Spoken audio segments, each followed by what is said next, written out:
What's up mga lodi? Good day sa lahat. So ito, ipapakita ko lang sa inyo.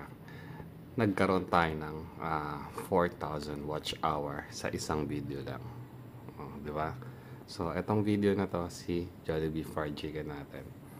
Nagkaroon siya ng 36,800 views as of now.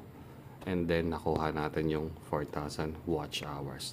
Yung 4,000 watch hours mga lodi, yan yung kailangan natin sa isa sa mga requirement para makapag-apply tayo ng monetization sa YouTube. Okay. So, pag na-reach nyo na yung 4,000 hours tsaka 1,000 subscribers, dun pa lang kayo makakapag-apply ng monetization sa AdSense. Okay. So, ito isang video lang to mga idol. Nagulat nga rin ako isang video lang, 4,000 watch hours. So, naka 1,000 subscribers siya. Ayan yung kinita niya, naka 8,000 pesos siya. So, itong video na to, 21-minute video to.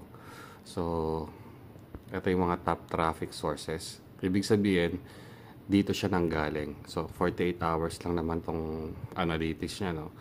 So, dito na lang natin tignan. Saan niya nakuha yung 4,000 watch hour.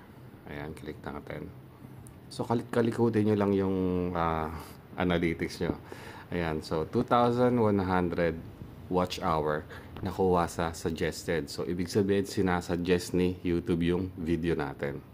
Sa browse naman, ayan yung may mga nagbo-browse ng YouTube app, sa, ayan, nasa bahay o kung saan man sila, na daanan nila to, yung video natin. So, nakuha natin 1,100 watch hour there. So, other YouTube features, di ko alam saan galing yan. Siguro sa ibang referral nila. Ito, YouTube search, ibig sabihin may naghanap talaga nung video playlist. Ito yung mga playlist ko, external.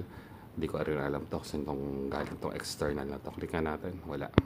So, direct unknown. Ito yung mga sinendan ko ng mga link. Ayan, diba, nag-send ako ng mga link sa mga kakilala ko. Mga kakilala ko, o nasa page ko, mga kaibigan, kamag-anak, sinesend ko yung link. Yan yung direct. So, channel pages, eto, hindi ko alam sa page ba yung YouTube, wala naman eh. Sa notification, ayan, 0.6. So, shoutout sa inyo mga lodi. Ayan, search nga natin yung video.